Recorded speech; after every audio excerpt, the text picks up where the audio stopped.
आवाज जा रहा है सही से? क्या हुआ, बहुत कम लोग हो गए हैं? बहुत अच्छा। संडे के बाद आप लोगों का आने मन नहीं करता क्या है? संडे के बाद आने मन नहीं करता क्या आप लोगों का? सोचते हो कि एक दिन और थोड़ा सा आराम कर है? अच्छा ये बताइए, कुछ लोग क्वेश्चन लिखे थे, अपना नाम बताएं मैं दे दूं। कौन कौन लिखा था? आपका लिखा था, आप लिखे थे शायद। नाम कोई बताए जो आंसर लिखा हो? आप लोग कोई लोग नहीं लिखे थे, मतलब पूरा है, मतलब खाली है। चलिए कोई नहीं, जो लोग लिखे हैं वो आए नहीं लिए थे। हाँ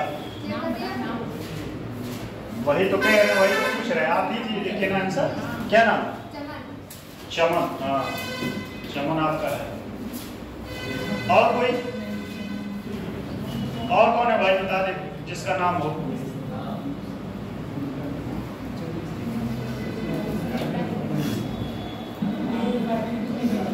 ये लीजिए।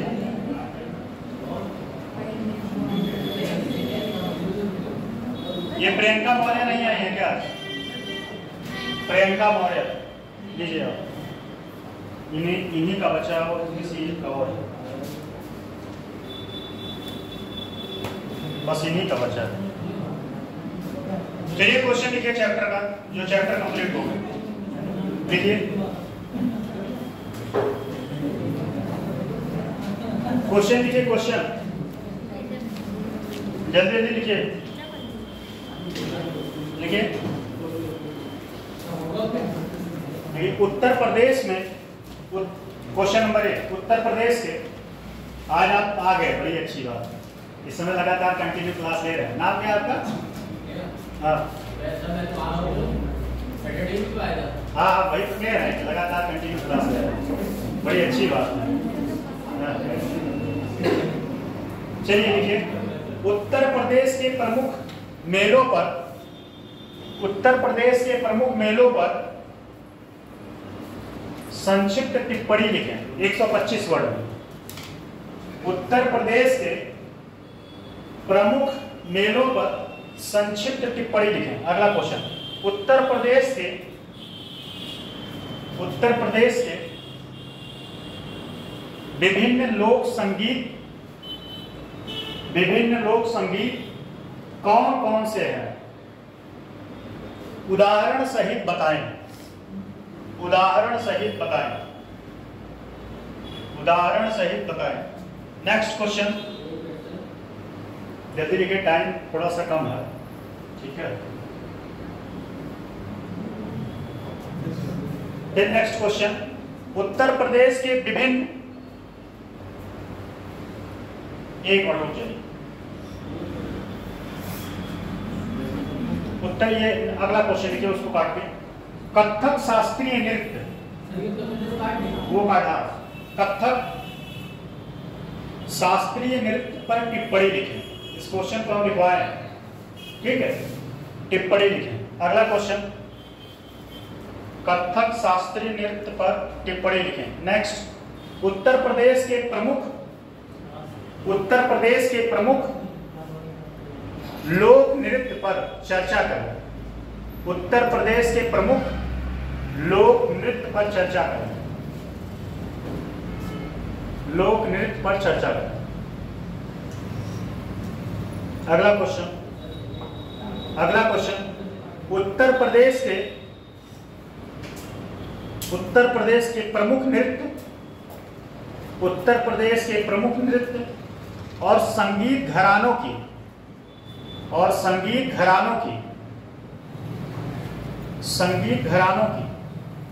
चर्चा करें।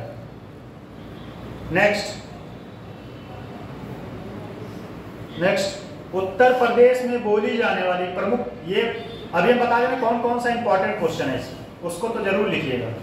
उत्तर प्रदेश में बोली जाने वाली प्रमुख बोलियों का उदाहरण सहित वर्णन कीजिए। उदाहरण सहित वर्णन कीजिए। नेक्स्ट, छोड़िए इस क्वेश्चन को, छोड़िए। इंपॉर्टेंट लिख लीजिए, कौन क्वेश्चन है। इंपॉर्टेंट पे डालिए जो संगीत है, उत्तर प्रदेश के विभिन्न लोक संगीत, इसको इंपॉर्टेंट में डालिए। कथक वाला इंपॉर्टेंट, कथक वाला इंपॉर्टेंट। एक और क्वेश्चन लिख लीजिए, उत्तर प्रदेश के, ये इंपॉर्टेंट क्वेश्चन है, उत्तर प्रदेश के प्रमुख, उत्तर प्रदेश के प्रमुख साहित्यों एवं उत्तर प्रदेश के प्रमुख त्योहारों एवं उत्सवों की चर्चा करें। त्योहारों एवं उत्सवों की चर्चा कीजिए। ये इंपॉर्टेंट क्वेश्चन है। और जो उसको भी इंपॉर्टेंट में डाल लीजिएगा, जो बोलियां हैं, बोलियां, ठीक। ये 4-5 क्वेश्चन तो इंपॉर्टेंट है, आप इसको जरूर लिखने का प्रयास करिएगा, ये आपके एग्जाम में आएगा जरूर, ठीक है।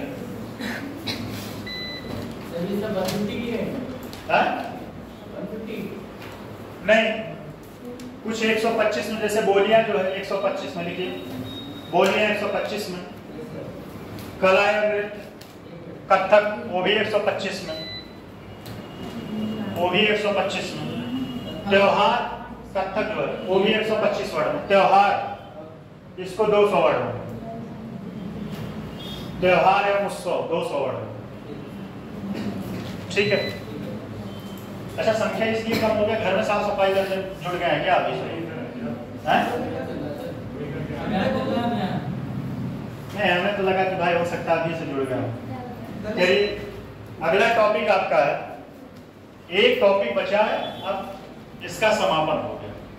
इतिहास विषय का आपका समापन आज और कल में खत्म हो जाएगा, उसके बाद आपका पॉलिटी शुरू होगा, ठीक है।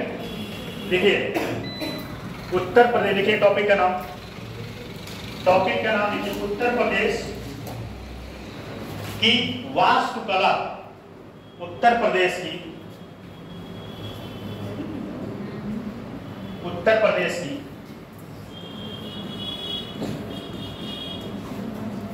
वास्तुकला, उत्तर प्रदेश की, क्या हुआ, कोई कुछ बोला है क्या?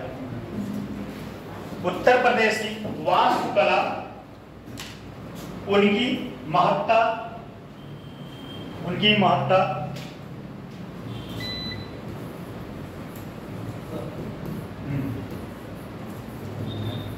उनकी महत्ता एवं उनकी महत्ता एवं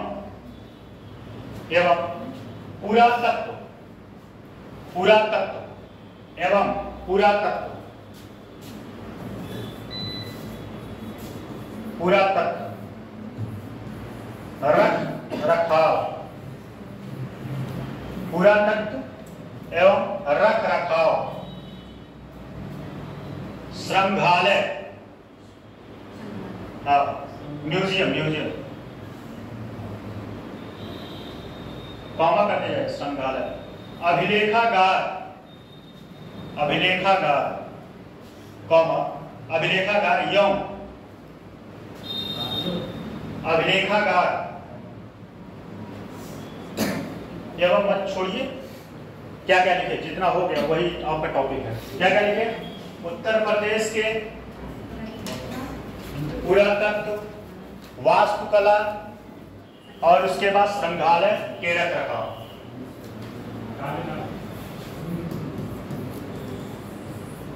संग्रहालय, ठीक, ये आपका टॉपिक है।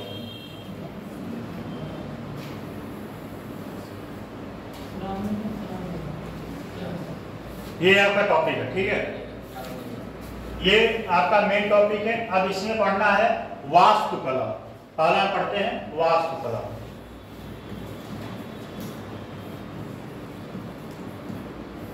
वास्तुकला में क्या क्या पढ़ेंगे,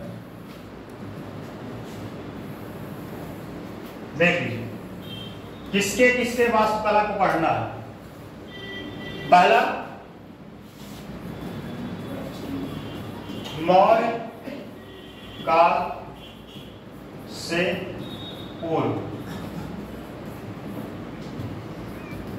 मौर्य काल से पूर्व, फिर मौर्य काल,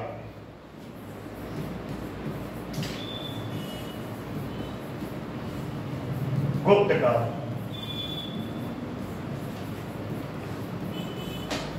लिखते जाइए। फिर उसके बाद मध्यकाल। क्या हुआ, वायरस फैलाएंगे आप, सारे लोगों को जुकाम देंगे। मध्यकाल, मध्यकाल, ध्यान दीजिएगा मध्यकाल में किसको किसको पढ़ना। सरकी, ठीक, मुगल, सरकी और सॉरी सरकी पहले उसको लिखना, ठीक है।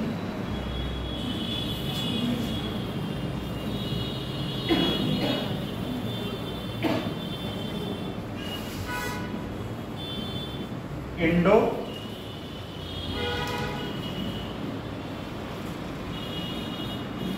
इंडो इस्लामिक, इंडो इस्लामिक,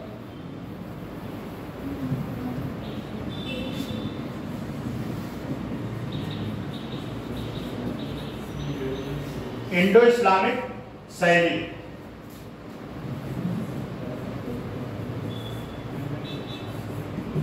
और मुगल शैली।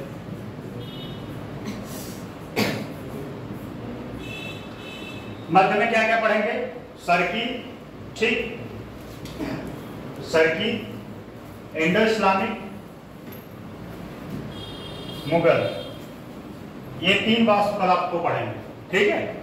सरकी, इंडो इस्लामिक और मुगल, और लास्ट में आधुनिक, आधुनिक वास्तुकला, ठीक है। इतना लिख लीजिए, इतना लिख लीजिए।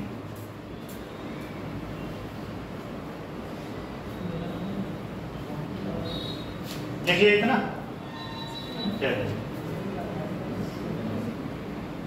पहले आते हैं मौर्य काल से पूर्व।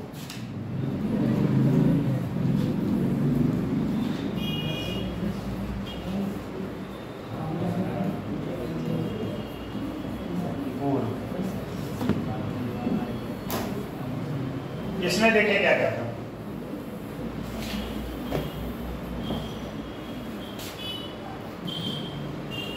मौर्य काल से पूर्व कौन कौन बताएगा क्या क्या मिला था, बताइए। मौर्य काल से पूर्व क्या क्या उत्तर प्रदेश में मिला था, क्या क्या चीजें थी, बताइए। कौन बता सकता है, बताइए। नेहा जी आप बताइए। मौर्य काल से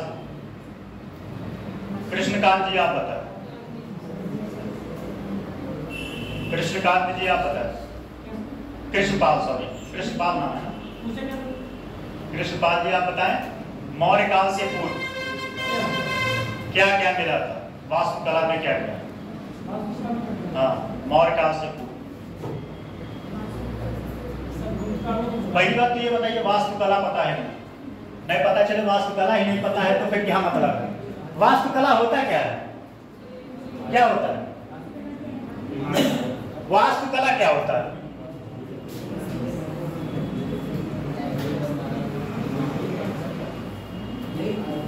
कौन बताएगा, नहीं पता। आर्ट एंड कल्चर नहीं पढ़े थे, हिस्ट्री पढ़े हैं आप लोग। हिस्ट्री के लिए वहां यहाँ विद्रोह मचा दिए थे कि क्लास बची। आर्ट एंड कल्चर पढ़े हैं ना, बताइए। आर्ट एंड कल्चर नहीं पढ़े हैं, आर्ट एंड कल्चर नहीं पढ़े। वास्तुकला में क्या होता है, पहली बात तो इसमें भवन निर्माण और मंदिर निर्माण शैली के बारे में पढ़ते हैं। क्या, भवन निर्माण और मंदिर निर्माण। अच्छा, मंदिर निर्माण की दो शैलियां कौन कौन सी है, वैसे तो तीन है, द्रविड़ और नागर, और एक शैली और है, दोनों का कंपोजिशन है, कंपोजिट। चले आप बताएं दोनों। नहीं, और कौन बताएगा? एक बोलिए, सही बोलिए आप। बेशक सही है। नागर और द्रविड़ और बेसर, तीन शैलियां। कौन कौन सी है? नागर, फिर उसके बाद द्रविड़, फिर उसके बाद एक और बेशर।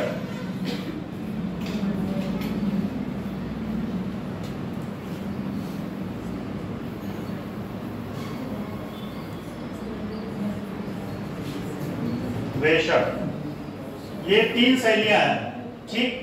नागर, द्रविड़, बेशक। ये कहां से कहां तक इसका विस्तार है, कहां से कहां तक इसका, कहां। अब इसीलिए देखिए क्लास मेरा जो है थोड़ा लेंथी खिंच जाता है और मैं टॉपिक से पीछे हो जाता हूँ। ये बताना जरूरी है, नहीं तो अभी हम बता के आगे निकल जाएंगे। आप लोग मेरा क्लास थोड़ा सा टाइम एक्स्ट्रा बढ़वाइए, क्योंकि अगर हम आगे ऐसे भागते जाएंगे तो फिर समझ नहीं आएगा। इस शैली को कहां से कहां तक इसका विस्तार है, बस इतना पूछना है। बस इस शैली में कहां मंदिर मिलते हैं, कौन बता सकता है? हाँ, कहां से? कन्याकुमारी। कहां से कहा? विंध्य से कन्याकुमारी। और नागर में कौन बताएगा? आप लोग बताएं, देवी जी लोग आप बताएं, हैं? देवता लोग आप बताएं, हैं? कहां से कहा? देवता लोग तो फेल ही हो रहे हैं, देख रहे हैं। देवी जी लोग तो कुछ बता रहे थे, कुछ क्या बहुत बता रहे थे। जम्मू कश्मीर से और कहां तक? विंध्य, ठीक। और उसके बीच में जो क्षेत्र बचता है उसमें क्या होता है? विंध्य जो क्षेत्र है उसमें बेशर है। बात समझ में आई? ये बहुत डिटेल यहाँ टॉपिक मेरा है ही नहीं है, लेकिन तब भी मैं बता दिया, ठीक है। ये मेरे टॉपिक में सिलेबस में ही नहीं है, तो इसमें पढ़ना क्या क्या है, ठीक है। वास्तुकला समझ में आएगी? नहीं, पहले बताइए। वास्तुकला मतलब मोटा मोटा पता चला ना, ठीक है। अब इसमें पहले मौर्य काल से पूर्व, मौर्य काल से पूर्व में क्या क्या क्या क्या है? नहीं यार, चलिए लिखिए, एरो लगा के लिखिएगा इसी नीचे। थोड़ा मैं लिखता जाऊंगा, टाइम ज्यादा लग जाता है। लिखिए क्या क्या है। देखिए, मिट्टी के बर्तन, मिट्टी के बर्तन, मिट्टी के बर्तन, आभूषण, आभूषण,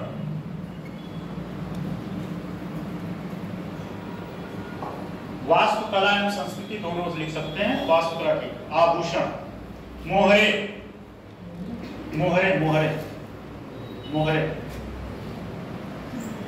मिट्टी की मूर्तियां, मिट्टी की मूर्तियां। एक काम करिएगा, ये डायग्राम बनाते जाइए, लिखने में आपको मेंस में आंसर लिखने में आराम रहेगा। फिर नेक्स्ट लिखिए मौर्य काल। अब यहां पूर्व हटा दीजिएगा, मौर्य काल।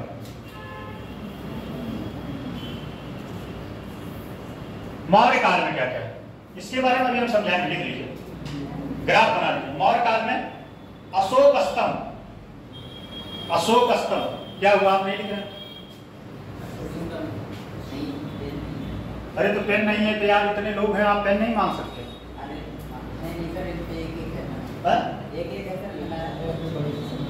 पेन नहीं है इसलिए नहीं लिख रहा है भाई, किसी के पास एक्स्ट्रा पेन हो तो दो।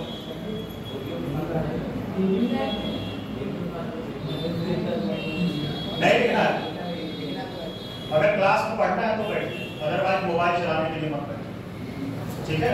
अभी भी मोबाइल चला रहे हैं, क्या देख रहे हैं मोबाइल? फोन जेब में रखिए। क्लास करना हो तो बैठिए।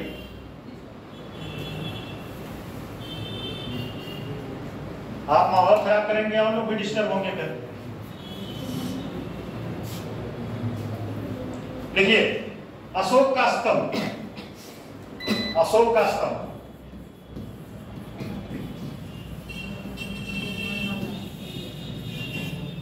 दूसरे पे लिखिएगा, अशोक का स्तंभ दूसरे पे लिखिए,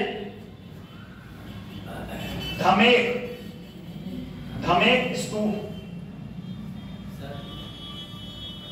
धमेक।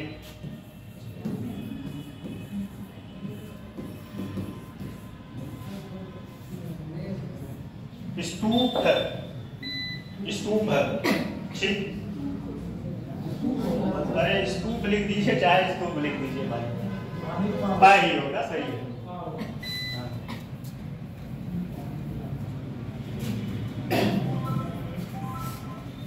धमेक स्तूप। अगला लिखिए,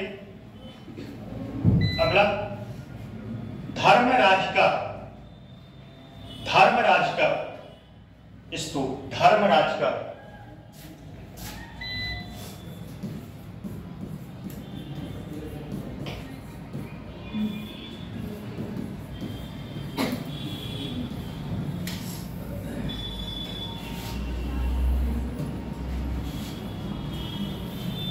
पहले एक के बारे में समझ लेते हैं।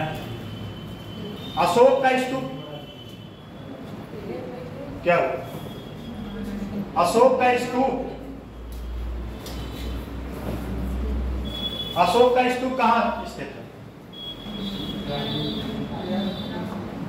कहां? मध्य प्रदेश, उत्तर प्रदेश के बारे में बात कर रहे हैं, इलाहाबाद।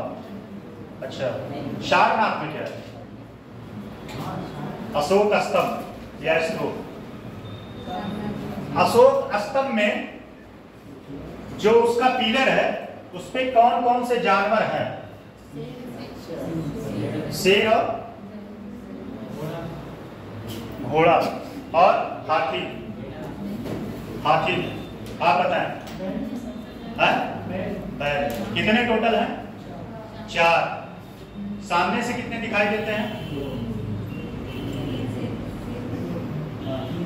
अच्छा, ये भारत का राष्ट्रीय चिन्ह कब अपनाया गया? ये पॉलिटी का क्वेश्चन है।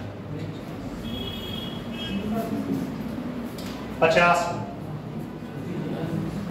1950। ठीक है, इसके बारे में थोड़ा समझ लीजिए। ये अशोक का स्तंभ है या स्तूप कह लीजिए।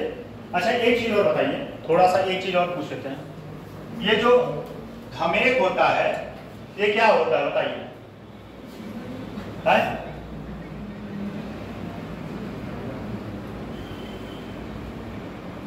कौन बताइए? थोड़ा मैं उसका मॉडल बना देता है, ऐसे टाइप कराता है, ऐसे टाइप कराता है। इसमें अशोक, इसमें बौद्ध से संबंधित क्या चीज था? कितने जगह थे टोटल? 9 जगह। कितने जगह? 9 जगह रखे गए। इसमें अशोक के क्या थे? अस्थियों को रखा गया था। क्या? अशोक के अस्थियों को रखा गया था। सॉरी, बौद्ध के अस्थियों को रखा गया था। ठीक है, बौद्ध की अस्थियों को टोटल कितने थे? 9 जगह मिला। मतलब होंगे तो और भी हो सकते हैं, लेकिन अभी 9 जगह तक का साक्ष्य मिला। ठीक है, हो सकता है कहीं खोजने पे। अच्छा, इसका बड़ा डिबेट है। इसका डिबेट ये है, आधुनिक काल में कुछ राजनीति किया गया था, लेकिन वो लंबा टॉपिक है, उस पर जाने का कोई मतलब है नहीं। कभी टाइम मिलेगा तो आप लोग बताएंगे। ये कहीं ना कहीं एक साजिश के तहत इसको लाया गया था।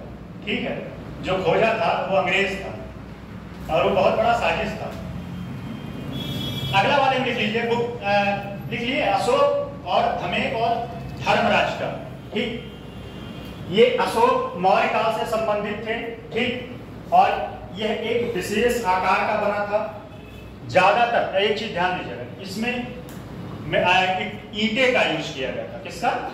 ईंटे का प्रयोग किया गया था। किसका? ईंटे का प्रयोग किया गया था। अच्छा, अभी रिसेंट में किसी को जो है यूनेस्को में भी शामिल किया गया है। हम ख्याल नहीं कर पा रहे हैं, लेकिन किसी को शामिल किया गया है इस साल। अशोक का कहीं का है जिसको यूनेस्को में शामिल किया गया है। अगला वाले लिखिए, गुप्त काल में लिखिए। ग्राफ सबका बना लीजिए, अभी लिखवा देंगे सबका। ग्राफ रहेगा समझ में, तब समझ में आएगा। गुप्त काल में लिखिए, ये मौर्य काल से संबंधित कितने थे? अशोक स्तंभ, ठीक, उसके बाद धमेक स्तूप हो गया। ठीक है, फिर उसके बाद धर्मराज का स्तूप हो गया। नेक्स्ट लिख लीजिए गुप्त काल। गुप्त काल में क्या क्या था? गुप्त काल, गुप्त काल में देखिए,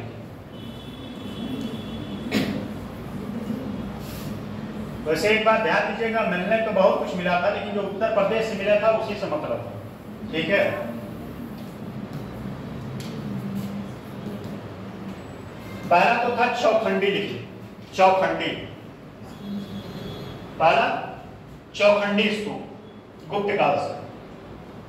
देवगढ़ का दशावतार मंदिर, भीतर गांव का मंदिर, चौखंडी,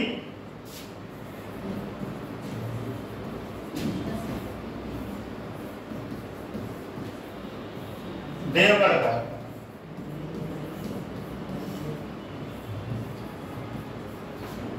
का मंदिर कौन सा? दशावतार।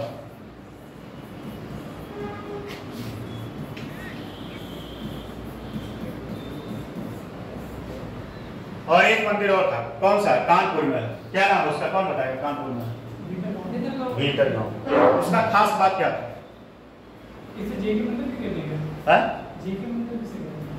जेके मंदिर, वो जेके बिरला द्वारा बनवाया गया था, वो दूसरा मंदिर है, वो आधुनिक काल के मंदिर है। हाँ कानपुर में है, मैं देखा भी, मेरा सेंटर पड़ा था थीसिस का, तब मैं गया था, उसको देखा था। जेके टेम्पल उसका नाम है, वो बिरला जी का था बनवाया।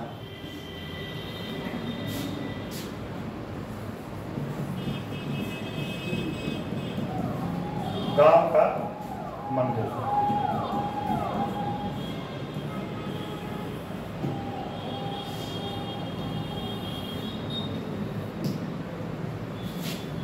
चलिए थोड़ा लिख भी लीजिए, नहीं तो फिर हो जाएगा, क्लास टाइम भी हो जाएगा। लिखिए पहले,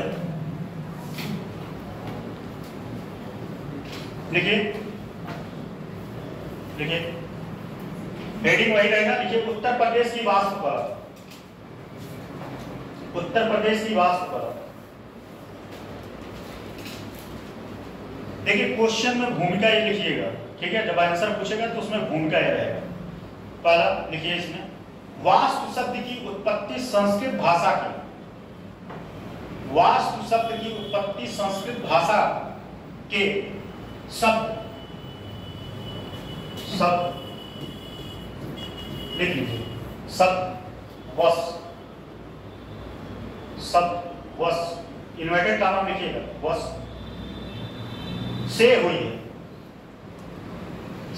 जिसका अर्थ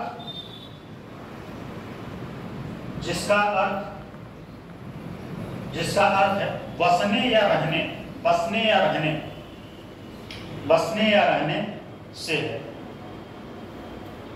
अभी यहां तक लिख लीजिए, उसके बाद मैं इसके बारे में समझा दूंगा, ठीक है, समझा के तब लिख पाएंगे, नहीं तो लिखाना भी जरूरी है। बसने या रहने से है। स्थापत्य शब्द का, ये जितना क्लास मिलता है ना, क्लास और होना चाहिए, सही मायने तो ये है। अब इसको 2 दिन 3 दिन 2 दिन के क्लास में खत्म करना। सही बात तो है कि एक दिन समझाओ, एक दिन लिखाओ, कम से कम 4 दिन होना चाहिए। रहने से है। स्थापत्य शब्द वास्तु का पर्यायवाची,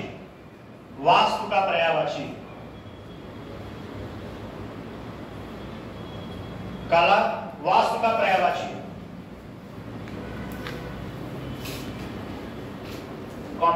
कला में दोनों का प्रयोग प्रायः समान अर्थ में किया जाता है। कला में दोनों का प्रयोग प्रायः समान अर्थ में किया जाता है। पैराग्राफ चेंज करके लिखिए, उत्तर प्रदेश प्राचीन काल से कला और संस्कृति का, उत्तर प्रदेश प्राचीन काल से। अच्छा आज आप पहली बार आए हैं क्लास में, क्या नाम है आपका? आज आप पहली बार क्लास में आए? क्लास किया करो यार, क्लास करोगे तभी समझ में आएगा, बीच में आओगे तो फिर दिक्कत तो होगा। उत्तर प्रदेश प्राचीन काल से ही कला और संस्कृति का महत्वपूर्ण केंद्र है, महत्वपूर्ण केंद्र रहा है, महत्वपूर्ण केंद्र रहा है, केंद्र रहा है। यहाँ कई महान राजवंशों ने शासन किया। यहाँ कई महान राजवंशों ने शासन किया,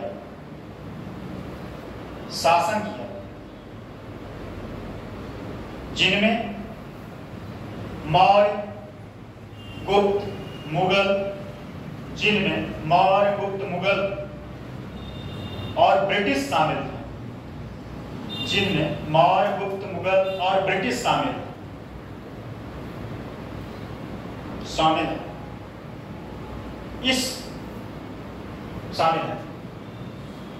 इस सभी राजवंशों ने, या ऐसे लिखिए, इन सभी राजवंशों ने कला एवं संस्कृति को, इन सभी राजवंशों ने कला एवं संस्कृति को प्रोत्साहन दिया,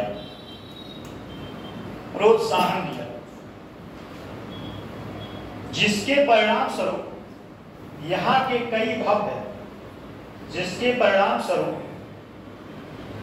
के कई भव्य स्मारक मंदिर,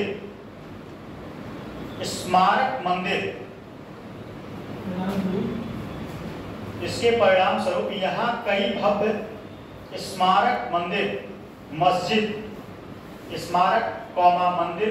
मस्जिद एवं अन्य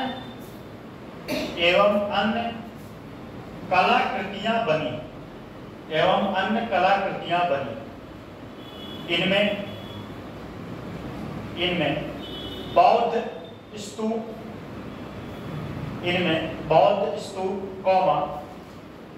देवगढ़ का दशावतार मंदिर,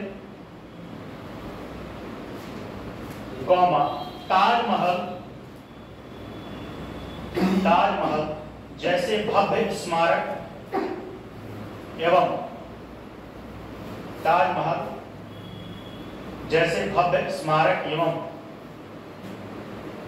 प्रमुख महल शामिल हैं, जिनका एक अद्वितीय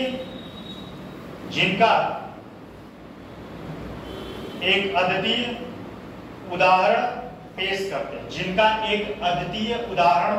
हैं, ये तो क्वेश्चन की भूमिका हुआ। अब देखिए, पहला, उत्तर प्रदेश में वास्तुकला का विकास।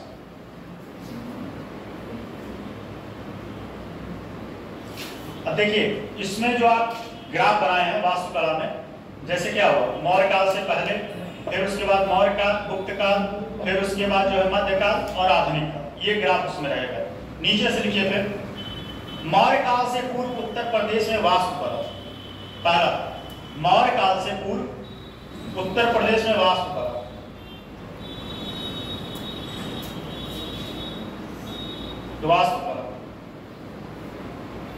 देखिए, मौर्य काल से पूर्व वास्तुकला एवं मूर्ति,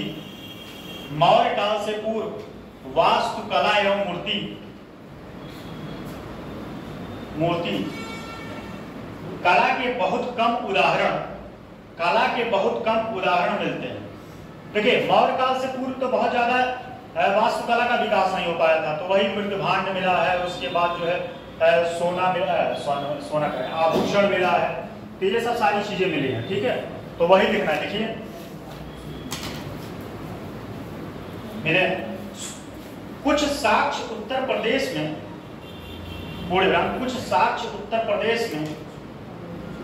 हड़प्पाकालीन मिले, जो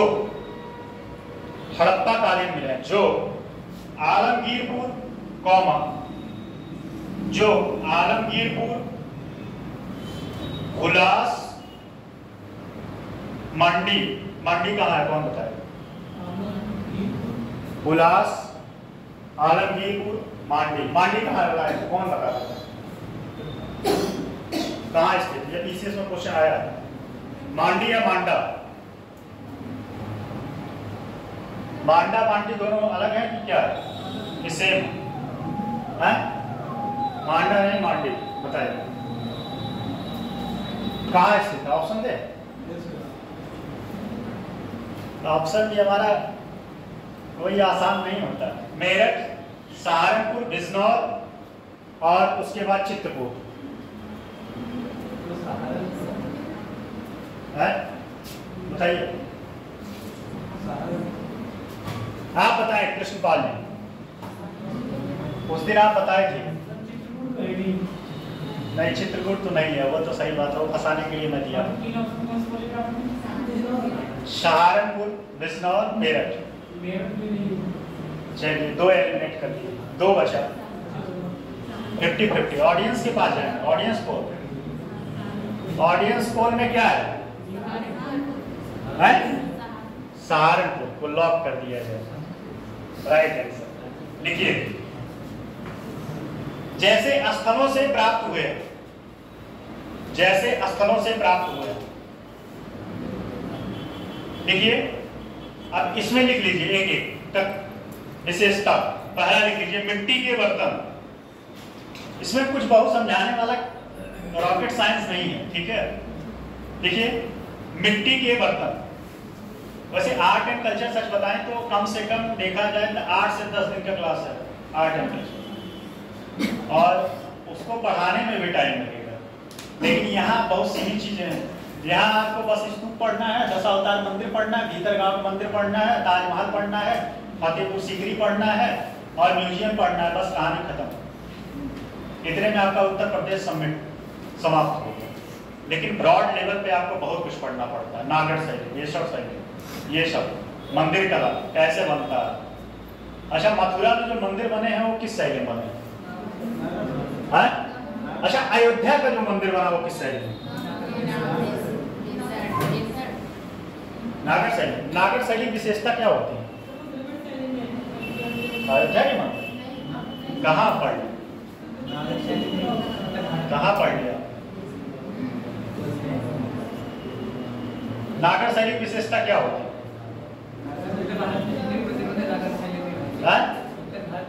ये विशेषता है। और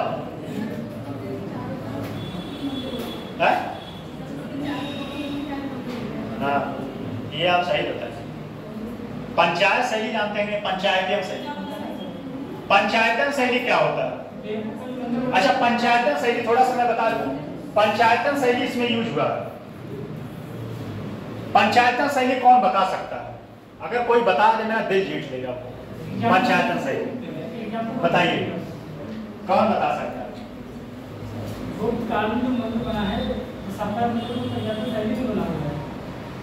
अब शैली हम पूछ रहे हैं, ये नहीं पूछ रहे हैं कि कौन सा मंदिर बना है। पंचायतन शैली क्या होता है कौन बता सकता है? आप बताएं देवी लोग बताइए। आप 6 लोग मिलके। हाँ अच्छा कुछ संख्या कम हो गया आप लड़कियों का। उस दिन ज्यादा आप लोगों को प्रशंसा कर दिए थे इसीलिए कम हो गया क्या? है? आप लोग हाथ खड़ा कर रहे हैं तो फिर आप बताएं। हाथ देखिए पंचायत शैली में एक मुख्य मंदिर होता है और उसके इर्द गिर्द गौड़ मंदिर होते हैं। गौड़ मंदिर क्या होता है?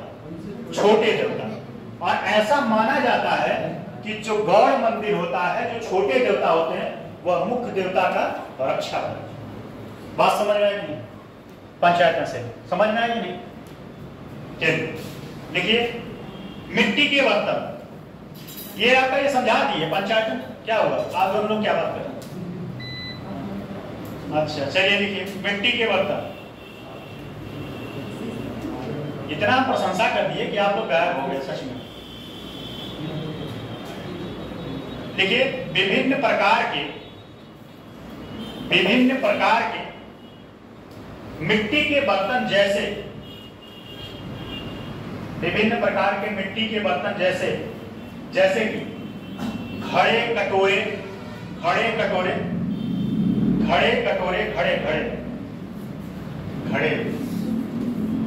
कटोरे प्लेटें और मटके। आजकल मटके का बड़ा डिमांड है, मटके, हंडी वाला बहुत चीज का डिमांड है। हंडी में क्या, एक तो नाम ले तो मुंह में पानी आ जाएगा कितने लोगों को।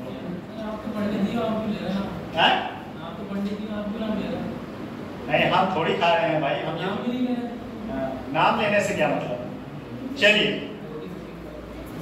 मटके जो सिंधु घाटी सभ्यता के विशिष्ट, जो सिंधु घाटी सभ्यता के विशिष्ट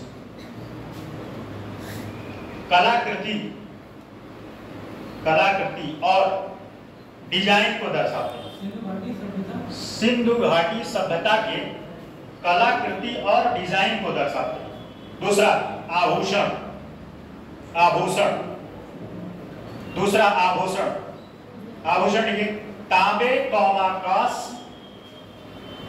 कांस और सोने से, ये तो सबको पता है भाई क्या क्या आभूषण, तांबे, कांस और सोने से बने आभूषण जैसे कि अच्छा, आभूषण में क्या क्या शामिल हो सकता है, ये आप लोग बताएं, क्या क्या हो सकता है बताइए। आप लोग बताएं। आभूषण, चूड़ी आभूषण में आता है, ये कहां से आप पढ़ लें, चूड़ी आभूषण में आता है।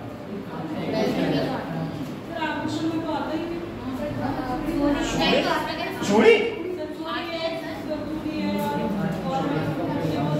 हार, सबसे बड़ा घर में रयाल करने वाला चीज हार, तो हार हो गया, कंगन हो गया, हार, कंगन, ये सब क्या है, आभूषण। ठीक है, चूड़ी नहीं होता भाई, चूड़ी नहीं होता, चूड़ी सौंदर्य प्रसाधन में आ सकता है लेकिन आभूषण में नहीं आएगा चूड़ी। ठीक है, देखिए, हार, कंगन और झुमके, हार, कंगन और झुमके जो कहां गिरा, बरेली के बाजार। झुमके आज। अगला देखिए, मोहरे, विभिन्न प्रकार की मोहरे जिनमें सिंधु घाटी सभ्यता की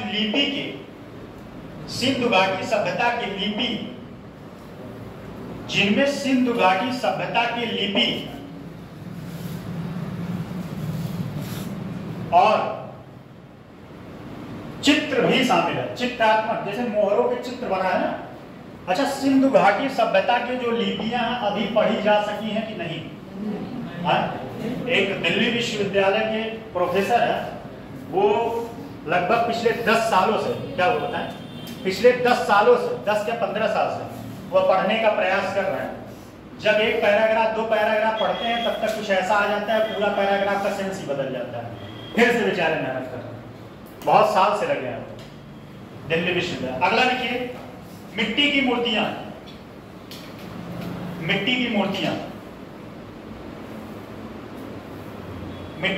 देखिए, मिट्टी की मूर्तियां जिनमें जानवरों और देवी देवताओं की मूर्तियां आदि शामिल हैं।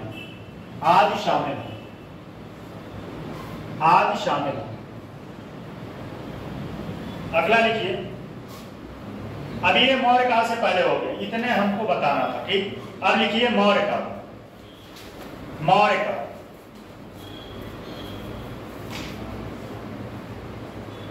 में लिखिए, मौर्य काल में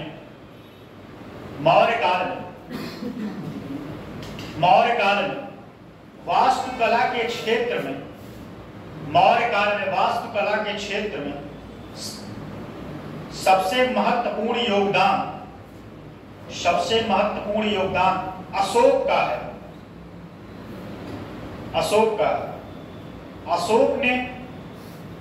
अशोक ने बौद्ध स्थलों का दौरा किया। ये क्वेश्चन कौन बता सकता है कि अशोक कहाँ कहाँ का दौरा किया और कहाँ कहाँ का कर जो है और बोध गया, प्रयागराज। आप बताएं कृष्णपाल, जहाँ जहाँ गया था वो जो है वहाँ का कर कुछ जगह समाप्त कर दिया, कुछ जगह कम कर दिया।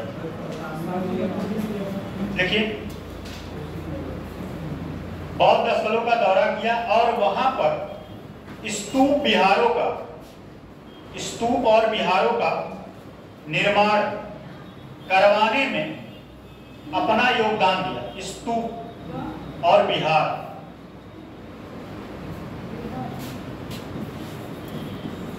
विहारों, अभी मैं बता रहा हूं स्तूप क्या होता है, विहार क्या होता है, समझ लीजिए। स्तूप और विहारों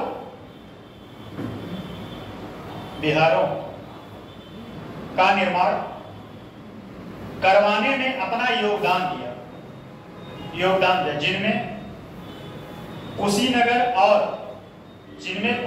और सारनाथ प्रमुख स्थल,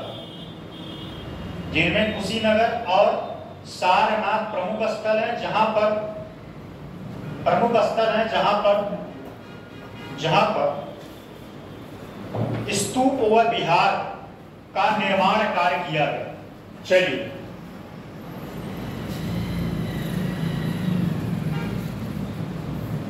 ये दोनों में अंतर क्या है बताइए, कौन बता सकता है? नहीं बता पाएंगे तो मैं बताऊंगा, लेकिन पहले आप बताइए बिहार का मतलब क्या होता है?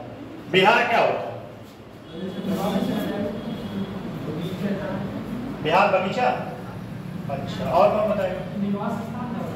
सही, निवास स्थान जहां बौद्ध भिक्षु निवास करते थे। तपस्या नहीं, तपस्या तो स्तूप पे आके करेंगे। तपस्या कहाँ करते थे? स्तूप। ये जो स्तूप था ना, जो जहां पे बौद्ध का अस्थियां रखी थी, वहां पे आके ये लोग क्या करते थे? तपस्या, ध्यान करते थे। और रहते कहाँ थे? बिहारों में रहते थे। कहाँ रहते थे? बिहारों में। बात समझ में आया? लिखिए अगला लिखिए, सारनाथ का अशोक स्तंभ। इसके बारे में आप लोग सब लोग जानते हैं, लेकिन इसका मेन पॉइंट लिखवाएं क्योंकि यहां से क्वेश्चन आपके एग्जाम में बनेगा। सारनाथ का अशोक स्तंभ या सिंह शीर्ष, अशोक स्तंभ या सिंह शीर्ष, ठीक है। देखिए इस स्तंभ में मौर्य शिल्प एवं स्थापत्य का सर्वोच्च, इस स्तंभ में मौर्यकालीन शिल्प एवं स्थापत्य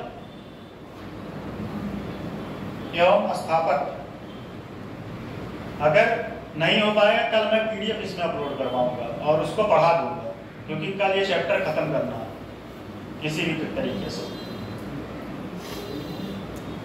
चलिए देखिए क्या लिखे, मौर्य काल में सर्वोच्च विकास सारनाथ स्तंभ, स्थापत्य का सर्वोच्चतम विकास सारनाथ स्तंभ के निर्माण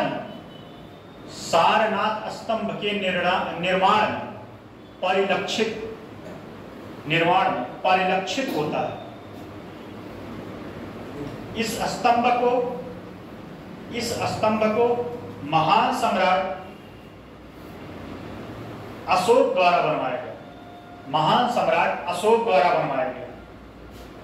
बनवाया गया था, जो चुनार के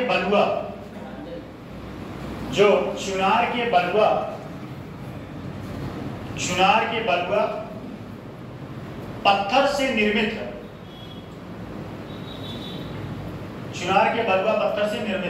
ये फैक्ट इसमें डाल देंगे तो थोड़ा सा क्वेश्चन रिलेवेंट हो जाएगा। लिख लीजिए, इसकी लंबाई 2.1 मीटर, या ब्रैकेट में लिख लीजिए 7 फीट। है यह गौतम बुद्ध के पहले उपदेशों को, यह गौतम बुद्ध के पहले उपदेश को याद दिलाता है। यह गौतम बुद्ध के पहले उपदेश को याद दिलाता है, जिसके शिखर पर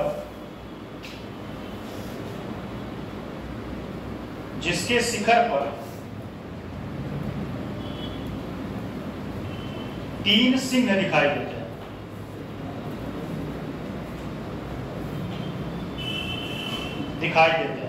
जबकि चौथा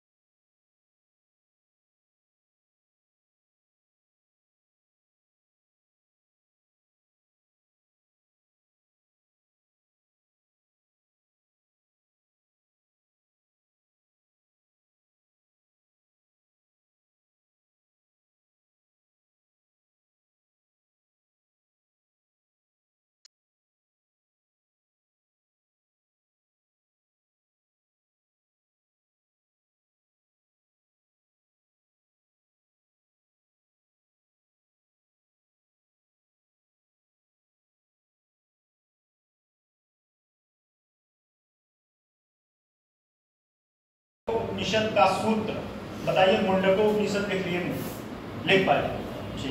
का सूत्र क्या है, कौन बताए? सत्यमेव जयते लिख लिया, इन्वर्टेड सत्यमेव जयते। कौन से भाषा में, कौन से भाषा बताएं आप लोग? आप बताएं, बहुत शांत हैं आप, तबीयत ठीक है ना? उस दिन आपका तबीयत खराब था, क्लास कर रहे हैं, ये बहुत बड़ी बात है। बताएं किस लिपि में लिखा है? कृष्णपाल जी आप बताएं। ब्राह्मी लिपि,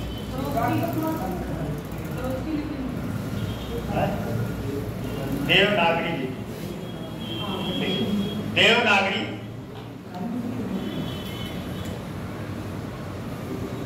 देवनागरी लिपि में अंकित है।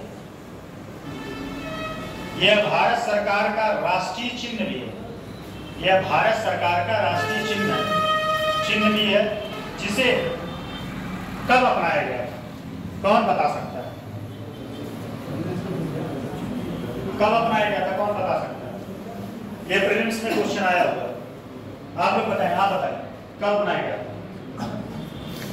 आप बताएं। 50 का बता, 20 के पहले डेट बताइए। 26 जनवरी 1950 को अपनाया गया। गूगल करिए। 26 नवंबर को संविधान अपनाया गया। संविधान दिवस उसको बोलते। देखिए गूगल करिए, कर लीजिएगा गूगल। 24-26 में क्या रखा है देख कर लीजिएगा, जो सही होगा वो डेट डाल दीजिए, लेकिन 26 है, ठीक है? 26 है, 26 जनवरी 1950 को अपनाया गया। इतना गलत नहीं हो सकता। एक आध फैक्ट मान लीजिए गलत हो गया तो मतलब हम गलत है फैक्ट लिखवाने के लिए। गजब ऑब्जर्वेशन है, गजब ऑब्जर्वेशन। 26 नवंबर को क्या था, हम तुरंत बता दिए कि क्या था। क्या था? नहीं, 26 नवंबर को क्या था आप बताएं।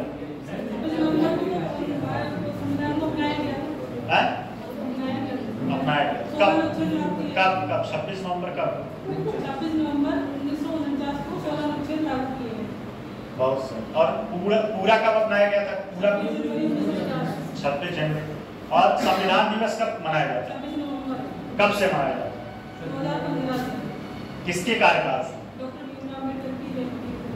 किसके कार्यकाल से? इतना सारा फैक्ट बता दिए, बहुत सही है, अच्छा है, बहुत अच्छा।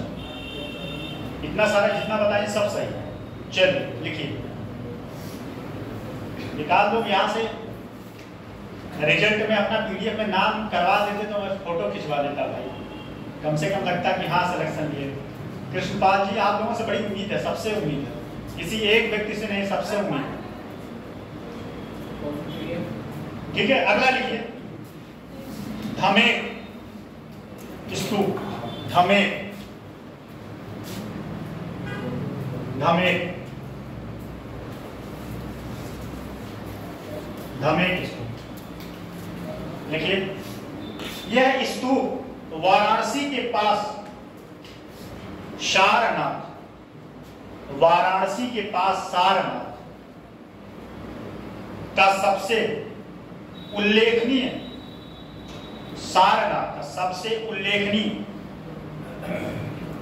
स्मारक धूमेक स्तूप है। स्मारक धूमेक स्तूप है। आप जो जमाई लिए हैं इसमें बताएं, हम जब बीएससी करते थे हम लोगों को जो फिजिक्स पढ़ाते थे, भाई साहब अगर कोई जमाई लेते मिल जाता था, एक के चाक मारते थे उसको, कहते थे इसका मतलब तुम्हारा दिमाग यहाँ नहीं, एक के चाक मारते थे, बहुत गुस्सा आ जाता था। एक हम लोगों का दोस्त है इस समय सेलेक्टेड भी हो सीजन में, वो बहुत मुंह फैलाता था, उसको कहते थे क्या मुंह फैलाता रहता है हमेशा। लिखिए यह स्तूप वाराणसी के पास सारनाथ सबसे उल्लेखनीय स्मारक है। ऐसा कहा जाता है कि, ऐसा कहा जाता है कि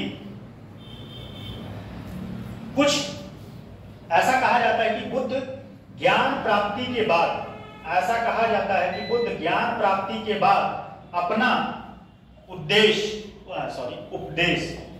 उद्देश्य और उपदेश में क्या फर्क है, कौन बता सकता है? बहुत अच्छा पॉइंट आया, की पॉइंट। उद्देश्य और उपदेश में क्या अंतर होता है, कौन बता सकता है? आप बताएं। अपना ज्ञान को देना, क्या उद्देश्य? ज्ञान को उपदेश हो जाएगा। और उद्देश्य? उद्देश्य व्यक्तिगत होता है, उपदेश सार्वजनिक होता है।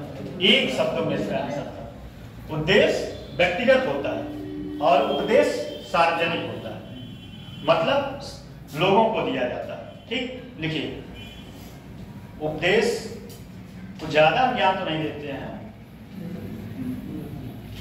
उपदेश के पास, उपदेश के पास दिया था। हाँ ठीक है, बुद्ध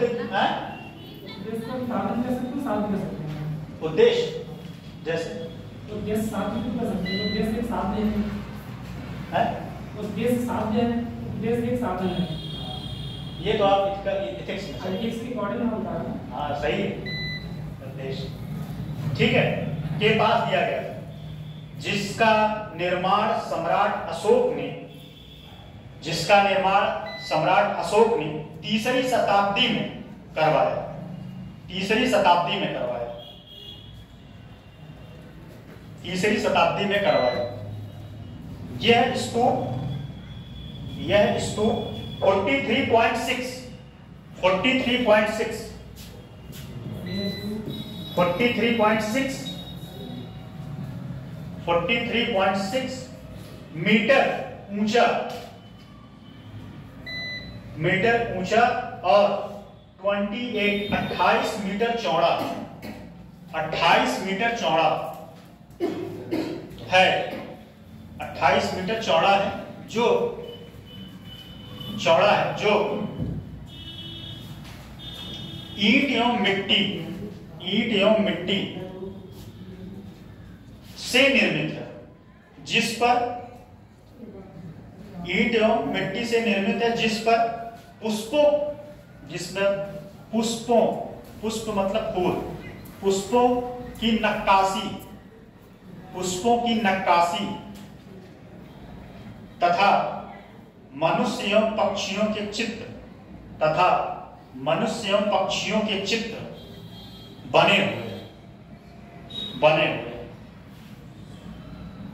अगला लिख लीजिएगा, धमेक स्तूप। एक मिनट, ठीक है। देखिए धमेक स्तूप की विशेषता, धमेक स्तूप की विशेषता, यह स्तूप यूनेस्को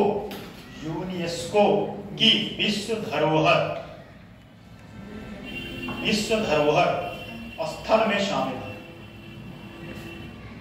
अगला पॉइंट, स्तूप के आधार पर, अगला पॉइंट, स्तूप के आधार पर कई शिलालेख हैं। स्तूप के आधार पर कई शिलालेख जो सम्राट अशोक के शासनकाल के बारे में जानकारी देते हैं, जो सम्राट अशोक के शासनकाल के बारे में जानकारी देते हैं। अच्छा, स्तूप का दिमाग में आप लोगों की इमेज बन रहा है कि गूगल पे सर्च मार के दिखाए हैं? इमेज बन रहा है ना, कैसे होता है? गूगल पे सर्च मार के देख लीजिएगा, ठीक है? इस पे छेड़खानी करना मेरे लिए समस्या हो जाएगा, अभी फिर उनको बुलाना पड़ेगा, टाइम लगेगा 10 मिनट और एक्स्ट्रा। अगला लिख लीजिए, यह पर्यटन का केंद्र बना हुआ, यह पर्यटन का केंद्र बना हुआ।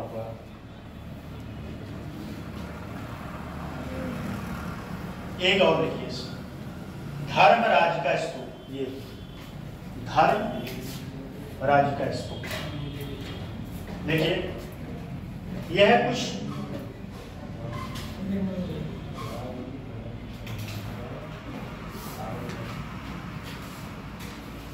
कुछ पूर्व अशोक स्तंभों में से, यह कुछ पूर्व अशोक स्तूपों, स्तंभों ने स्तूपों में से एक, स्तूपों में से एक, जिसकी केवल नींव शेष बची है, मतलब इसका और ऊपर का ढांचा खत्म है, नींव शेष बचा है बस। फिर अगला पॉइंट, सारनाथ में, अगला पॉइंट, सारनाथ में धर्मराज का स्तूप, सारनाथ में धर्मराज का स्तूप के निर्माण के 5 चरण, सारनाथ में धर्मराज का स्तूप के निर्माण के 5 चरण जो मौर्य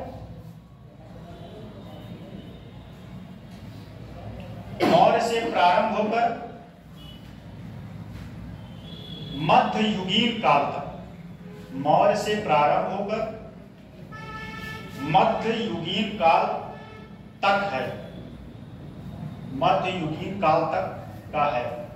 अगला पूर्ण विराम, मार्शल, नाम है मार्शल, मार्शल, मार्शल और कोने या कोनो, मार्शल और कोने या कोनो दोनों लिख सकते हैं। मार्शल और कोनो के अनुसार मूल स्तूप अशोक के समय का है, मार्शल और कोनो के अनुसार मूल स्तूप अशोक के समय का है, अशोक के समय का, ठीक है। अगला पॉइंट, यह एक छोटी गोलाकार संरचना होती है, यह एक छोटी गोलाकार संरचना होती है जिसका व्यास लगभग, सही मायने में इसको चित्र में दिखा देते तो और आप लोगों को क्लियर होता। चलिए टाइम मिलेगा, मैं नेक्स्ट क्लास में प्रयास करूंगा इसका लेके आएगा। इसमें पहले से ऑलरेडी वीडियो करवा दो। व्यास लगभग 13.5 मीटर भी है, 13.5 मीटर है। इसे एक स्थानीय राजा ने तोड़वा दिया, जिसके बाद यहां से सिर्फ एक संदूक ब्रैकेट में बक्सा, जिसके बाद यहां से सिर्फ एक संदूक ब्रैकेट में बक्सा मिला जो भारतीय संग्रहालय या म्यूजियम कलकत्ता में रखा हुआ,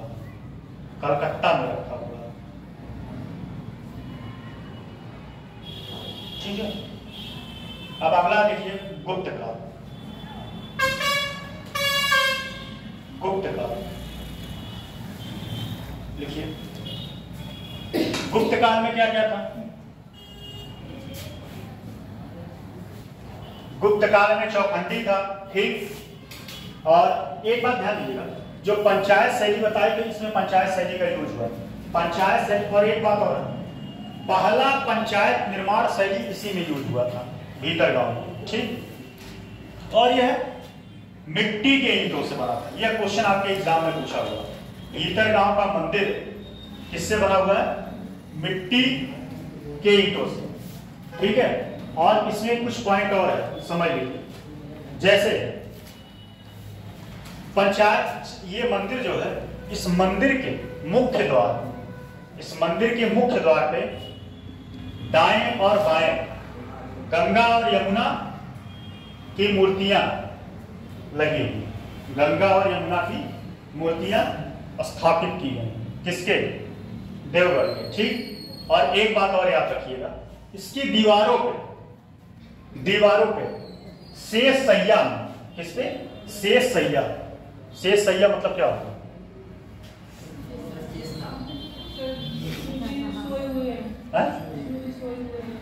हाँ, शेष सैया पर भगवान विष्णु का चित्र अंकित है। शेष सैया पर भगवान विष्णु का चित्र अंकित है। चलिए लिखिए जरा, देखिए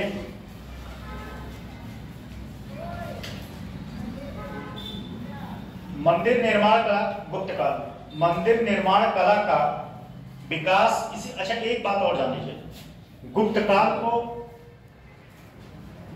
ये बीसीएस को क्वेश्चन आया था, कौन बताया गुप्त काल को क्या कहा जाता है? स्वर्ण काल। बहुत सही, बताते तो हैं आप। क्यों स्वर्ण काल कहा?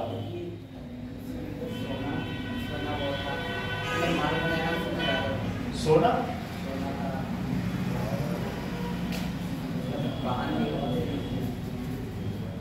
चलिए और कोई बताए? कौन बताए? आप लोग भी कुछ बताया नहीं। होने के सिक्के का बात है, होने के सिक्के का सबसे आर्किटेक्चर तो गुप्त काल में ही थे, इसीलिए इसे कहते हैं। यही राइट। स्वर्ण काल इसलिए कहा जाता है क्योंकि मंदिर कला का विकास होता है, इसीलिए आया था, ठीक है। ये क्वेश्चन एग्जाम में बीसीएस के बना, स्वर्ण काल इसीलिए कहा जाता है। चलिए लिखिए, मंदिर निर्माण कला का विकास किसी काल से हुआ? स्थापत्य के विकास की दृष्टि से, स्थापत्य के विकास की दृष्टि से गुप्त काल को, स्थापत्य के विकास की दृष्टि से गुप्त काल को इतिहास का, गुप्त काल को इतिहास का स्वर्ण काल, इन्वर्टेड काल लिखिएगा, स्वर्ण काल। ये क्वेश्चन आपके दो जगह हो जाएगा, एक तो हिस्ट्री में पूछेगा तो वहां भी आंसर लिख सकते हैं, और यूपी सेशन में आएगा तो वहां भी आंसर लिख सकते हैं। और पिछली बार क्वेश्चन पूछा था 23-22 में पूछा था, 22, गुप्त काल को स्वर्ण काल क्यों कहा जाता है? स्वर्ण काल कहा जाता है, इसके विभिन्न आयाम को, इसके विभिन्न आयाम को निम्नलिखित रूप से, इसके विभिन्न आयाम को निम्नलिखित रूप से देखा जा सकता है। तो इसमें दो ही पढ़ना है आपको, तीन पढ़ना है, एक चौखंडी, एक दशावतार मंदिर और एक भीतर का, ठीक है। लिखिए चौखंडी स्तूप।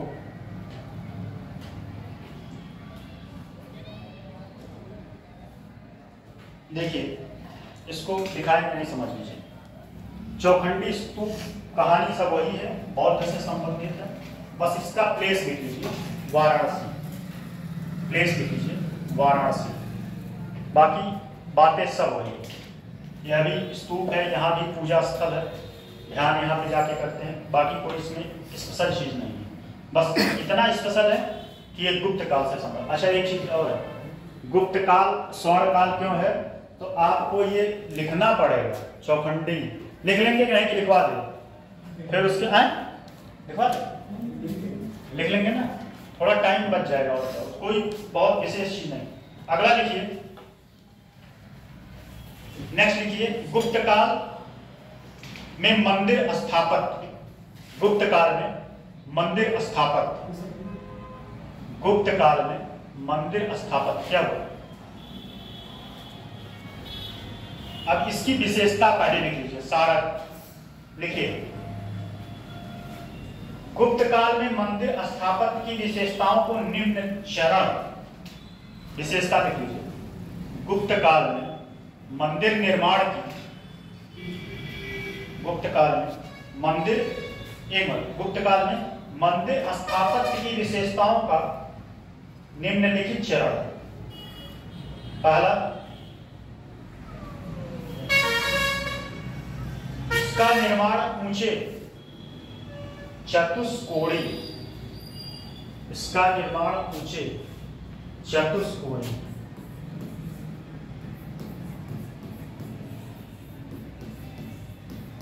कोणी, इसका निर्माण, पहले लिखिए, इसका निर्माण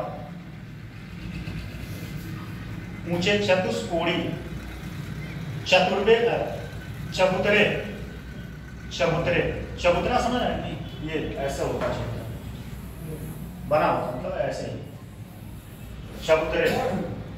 चबूतरा चारों तरफ होता है, जैसे घर बनता है, जैसे बहुत सारे घर बनते हैं तो क्या होता है, जैसे जमीन नीची हो तो पहले चबूतरा बनाया जाता, फिर उसके बाद पीले लगाते हैं। चबूतरे पर किया गया। अगला पॉइंट, जिन पर चढ़ने के लिए, अब स्वाभाविक सी बात है, ये तो अंडरस्टूड है, चबूतरे पे चढ़ने के लिए क्या हो सकता है? सीढ़ी। देखिए, चबूतरे पर चढ़ने के लिए चारों ओर सोपान निर्मित है, सोपान निर्मित किया गया, सोपान निर्मित किया गया। अगला पॉइंट, आरंभ में मंदिरों का छत चपटा था। आरंभ में मंदिरों का छत चपटा था, किंतु बाद में शिखर का भी निर्माण किया जाने लगा। अच्छा, एक चीज और बता दीजिए, नागर शैली और बेसर शैली में, नागर शैली में मंदिर इमारत कितने फ्लोर की होती है बताइए? बहुमंजिला होता है। किसमें? नागढ़ और द्रविड़ शैली, नागढ़ और द्रविड़ शैली। तो द्रविड़ शैली में क्या होती है? बहुमंजिला इमारत होती है। नागढ़ शैली में एक फ्लोर, उससे ज्यादा नहीं। अब जैसे राम जन्मभूमि कितने फ्लोर का, लेकिन आप लोग गए नहीं कभी जगह, और राम जन्मभूमि जो है त्रिकोणीय रूप में बना है, त्रिकोणीय रूप में। कभी मौका मिले तो जाके घूम के आइएगा। अभी इतना 4-5 दिन का छुट्टी रहेगा, जाके घूम के आइए। लेकिन होली में देखिए, आरंभ में मंदिरों का छत चपटा था, किंतु बाद में शिखर का भी निर्माण किया जाने लगा। मंदिर के बाहरी दीवार सादी हुआ करती थी। सादी मतलब साधारण या सिंपल, शादी हुआ करती थी। शादी मतलब उस पर कोई अलंकृत नहीं होता था, अलंकृत मतलब बनता नहीं था चित्र। अगला, गर्भगृह में एक प्रवेश द्वार था। गर्भगृह में एक प्रवेश द्वार था जिसमें प्रतिमा स्थापित होती,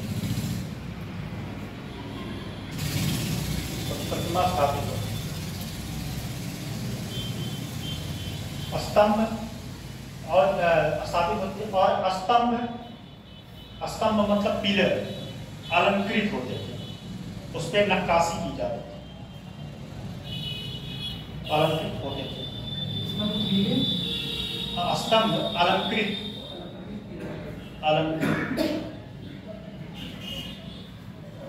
होते थे। अगला उसी में लिखिएगा, अक्सर स्तंभ में कलश की आकृतियां दिखाई पड़ती थी, कलश की आकृतियां दिखाई पड़ती थी। अगला मेन सबसे की पॉइंट ये है, मंदिर के दोनों पार्श्व द्वार पर, मंदिर के दोनों पार्श्व द्वार पर गंगा और यमुना की, मंदिर के दोनों पार्श्व द्वार पर गंगा और यमुना की, गंगा और यमुना की मूर्ति बनी हुई है, मूर्ति बनी हुई। देखिए, गंगा को दाहिनी तथा एक मिनट, गंगा को वाहिनी, गंगा को वाहिनी, गंगा को वाहिनी तथा यमुना को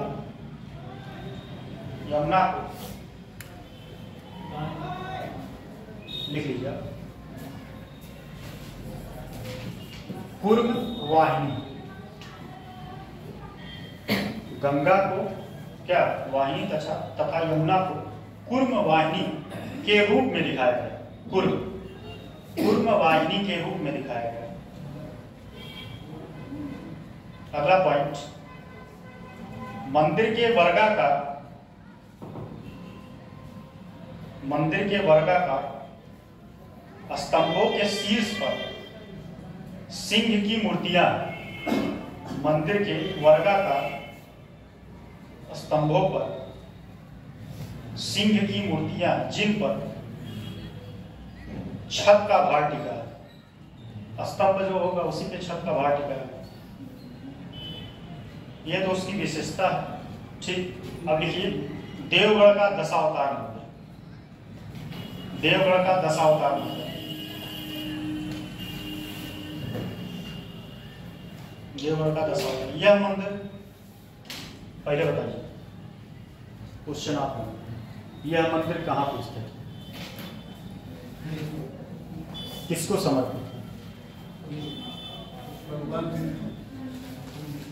आप दोनों लोग बताइए।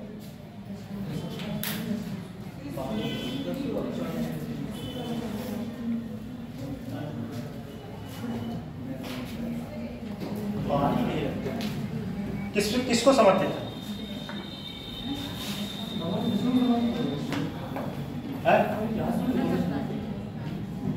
चलिए लिखिए, सही लिखिए। दशावतार मंदिर उत्तर प्रदेश के ललितपुर जिले में स्थित है,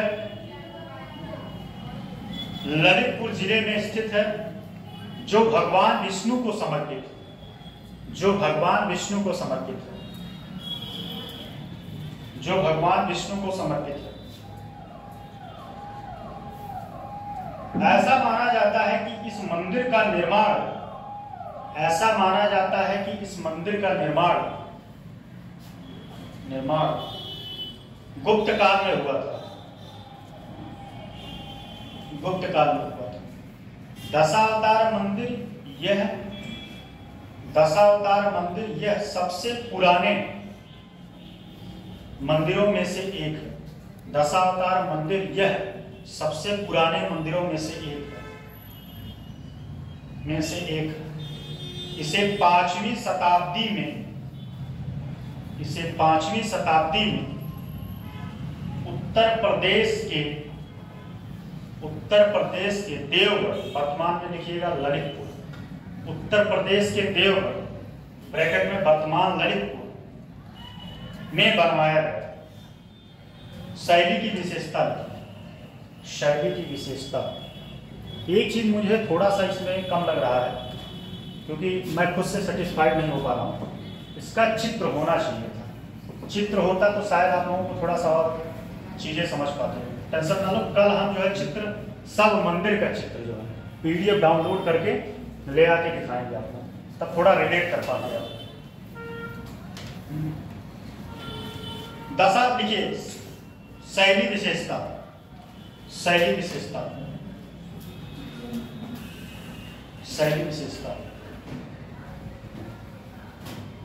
जितना क्वेश्चन लिखवाए हैं कितना कौन लिखेगा?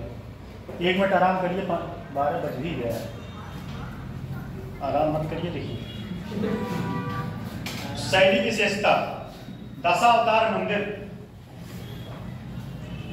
भगवान विष्णु कितने अवतार थे?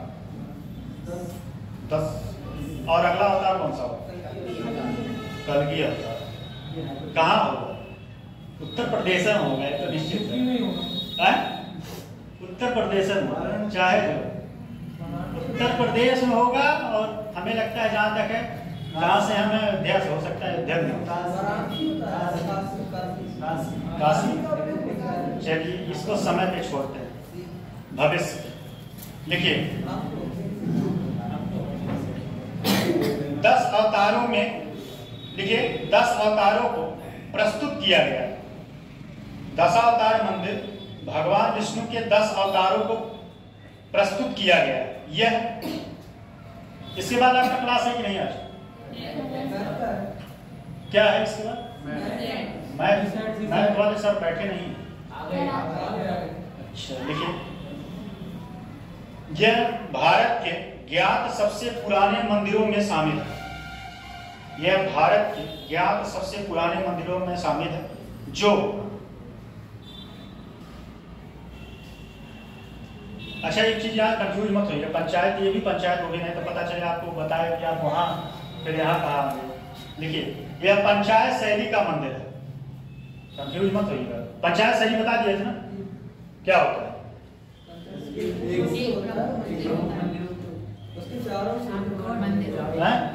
एक मुख्य मंदिर होता है, उसके बाहर छोटे गौड़ मंदिर, गौड़ मंदिर जो मेन मंदिर का रक्षा करता है। ठीक,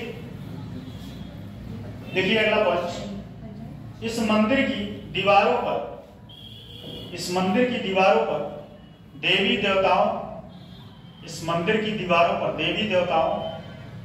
हाथी, कमल और फूलों की, इस मंदिर पर आप लोगों का दुख जो है कल दूर हो जाएगा हिस्ट्री का, उसके बाद मजा ही मजा। मुझे पता है थोड़ा बोरिंग चैप्टर होता है। इस मंदिर का दीवारों पर, और आप लोगों का परीक्षा है, मैं ज्ञान टेस्ट लूंगा, देखता हूं कितना पॉलिटी का आप लोग क्वेश्चन बता पाते हैं। अच्छे से तैयार करके आइए। पॉलिटी सब लोग पढ़े हैं ना? है टेस्ट नहीं, जब पढ़ाएंगे क्लास में ऐसे पूछते रहेंगे। इस मंदिर की दीवारों पर, क्लास खत्म हो, एक क्वेश्चन अभी पॉलिटी से पूछते हैं। इस मंदिर की दीवारों पर देवी देवताओं, हाथी, कमल और फूलों की मूर्तियों को बनवाया गया। मंदिर के दरवाजे पर गंगा और यमुना की मूर्ति की नक्काशी की गई। गंगा और यमुना की मूर्ति की नक्काशी की गई है। गंगा और यमुना की मूर्ति की नक्काशी की गई। अगला इसकी गर्भगृह की आकृतियां, इसके लिखिएगा, इसके गर्भगृह की आकृतियां गंगा और यमुना की ओर जाने वाले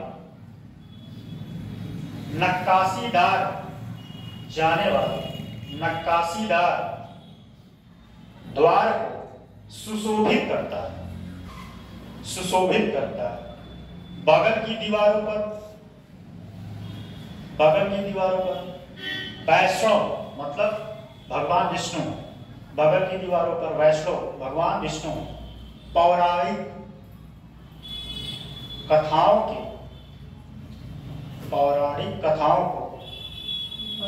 के दृश्यों को दर्शाता है।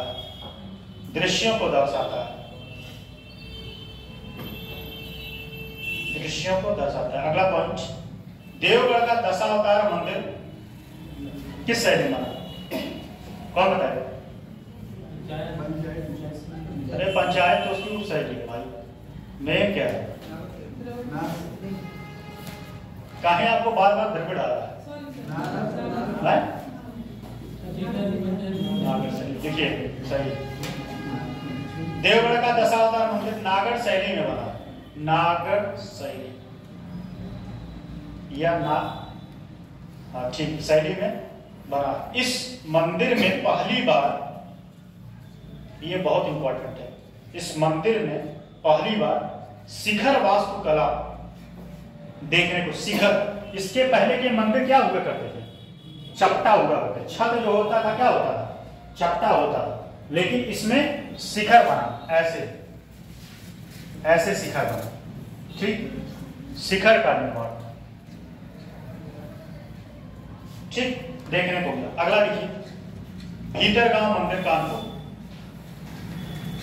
बस ये खत्म होने वाला गुप्त काल। भीतरगांव मंदिर कानपुर। ठीक है, देखें इसमें कुछ चीजें हैं जो ऑलरेडी उसमें हो तो वो ना लिखवा। ठीक है, एक बात ध्यान दीजिए, जो उसमें लिखे हैं अभी 5वीं शताब्दी से है। ठीक, तो अंडरस्टूड है, वो पॉइंट यहाँ से इसमें आप ऐड ऑन कर लीजिएगा। अब इसकी शैलियां देख लीजिए, विशेषता और शैलियां। शैली और विशेषता क्या हो जा रहा है, क्या बात है? अच्छा, बीएड भी कर रहे हैं आप ना? अच्छा, क्लास रहता है क्या? कितने बजे? क्लास 2 बजे पहुंचने होगा। अच्छा, कहाँ पे है क्लास? बरेली। अच्छा, चलिए ठीक। देखिए, शैली विशेषताएं, शैली विशेषताएं लिखिए। यह मंदिर एक चौकोर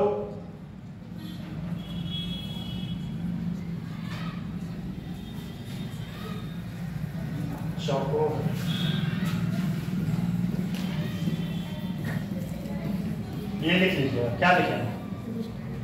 अधिष्ठान, चौकोर अधिष्ठान, चौकोर अधिष्ठान पर बना, जिसके दोहरे कोने पर, प्रतिष्ठान पे बना है जिसके दोहरे कोने मतलब 2 कोने, दोहरे कोने ऐसे बना होगा ना, ऐसे होगा, फिर ये ऐसे होगा, दोहरे कोने। ठीक है, लिखिए दोहरे कोने। और इसका मुख पूर्व की ओर, इसका मुख पूर्व की ओर, इसका मुख पूर्व की ओर। इसके गर्भगृह के ऊपर, इसके गर्भगृह के ऊपर एक ऊंचा पिरामिड नुमा, एक ऊंचा पिरामिड नुमा ऐसे होगा। पिरामिड कैसे होता है बताइए? पिरामिड पढ़े नहीं? हाँ, एक ऊंचा पिरामिड नुमा शिखर, जिसकी, अगला पॉइंट, जिसके प्रत्येक ईंटों पर, अगला पॉइंट, जिसके प्रत्येक ईंटों पर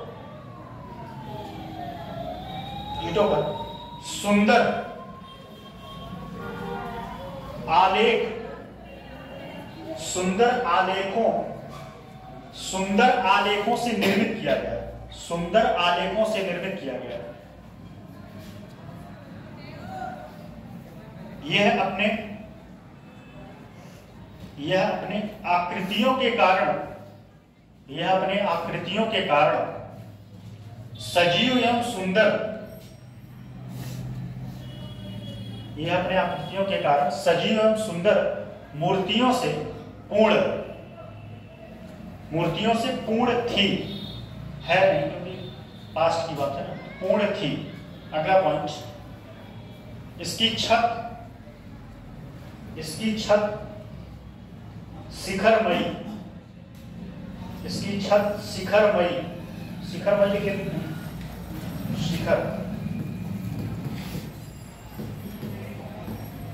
शिखरमयी, इसकी छत शिखरमयी तथा बाहर की दीवारों के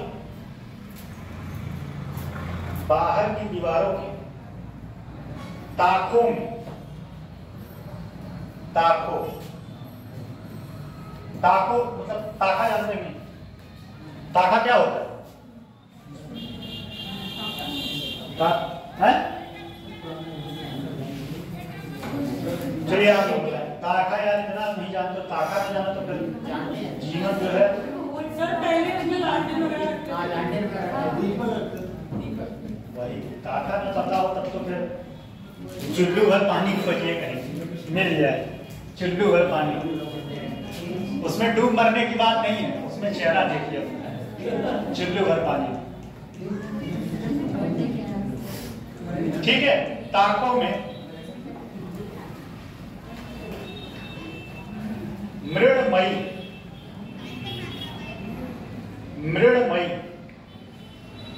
ताकों में मृण्मयी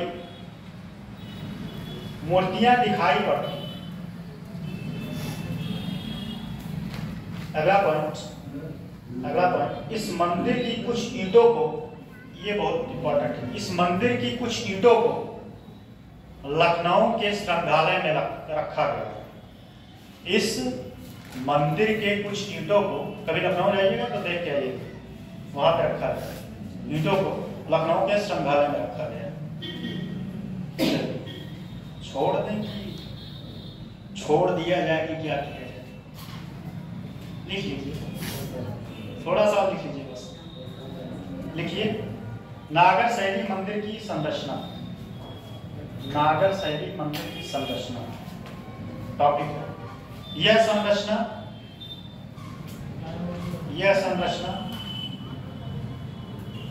मंदिर स्थापत्य की एक प्रमुख शैली, यह संरचना मंदिर स्थापत्य की एक प्रमुख शैली है जो हिमालय से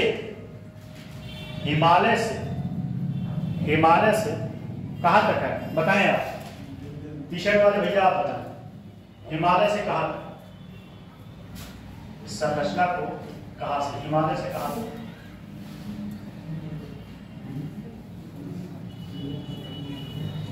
आप बताएं।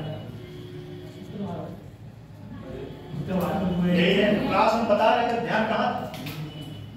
पहले बताएं इसको। हिमालय उत्तर भारत में ही है कि दक्षिण भारत? ध्यान यहाँ रखना, कौन बता सकता है? विंध्यक, बस एक विंध्यक लिखिए। उत्तर भारत से, एक मिनट, हिमालय से विंध्यक तक, हिमालय से विंध्यक तक या विंध्यक पर्वत, दोनों लिखिए। विंध्यक पर्वत तक फैला, विंध्यक पर्वत तक के क्षेत्रों में, विंध्यक पर्वत तक के क्षेत्रों में प्रचलित थी। इस शैली को 8वीं से 13वीं, इस शैली को 8वीं से 13वीं शताब्दी के बीच, 8वीं से 13वीं शताब्दी के बीच उत्तर भारत में मौजूद राजवंशों ने संरक्षण दिया। नागर शैली मंदिर आधार से शिखर तक, नागर शैली मंदिर आधार से शिखर तक चतुष्कोणी होते हैं, से शिखर तक चतुष्कोणी होती है। यह मंदिर 8 भागों में बटे होते हैं। यह मंदिर 8 भागों में बटे होते हैं, जिसका नाम, यह मंदिर 8 भागों में बटे होते हैं, जिसका नाम कुछ इस प्रकार है, लिखिए। पहला नाम अधिष्ठान, अधिष्ठान मूल ब्रैकेट में आधार, पहला अधिष्ठान मूल ब्रैकेट में आधार, दूसरा गर्भ, तीसरा मसरक,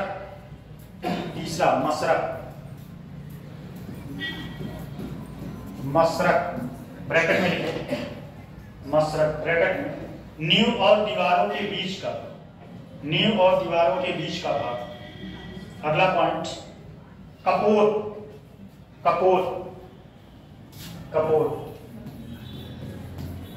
ब्रैकेट में लिखे, कपोत ब्रैकेट में कार्निस, ब्रैकेट में कार्निस। अगला शिखर, अगला ग्रीवा, शिखर ग्रीवा। अगला अगला लिखिए वर्तुलाकार, वर्तुलाकार आमलक, वर्तुलाकार आमलक।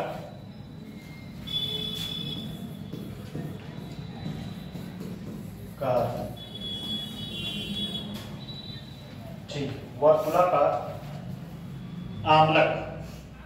अगला कुंभ, अगला कुंभ, कुंभ, कुंभ के ब्रैकेट में लिखिएगा सूल साहित्य कलश, सूल साहित्य कलश, सूल, सूल साहित्य कलश। चल ठीक,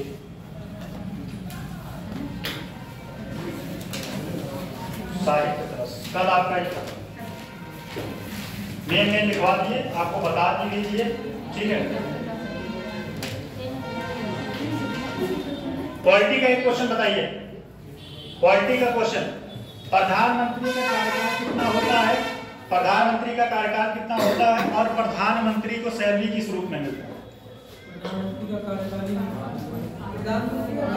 नहीं होता, प्रधानमंत्री का कार्यकाल कितना होता है? कार्यकाल नहीं होता, कार्यकाल नहीं होता, मेंबर ऑफ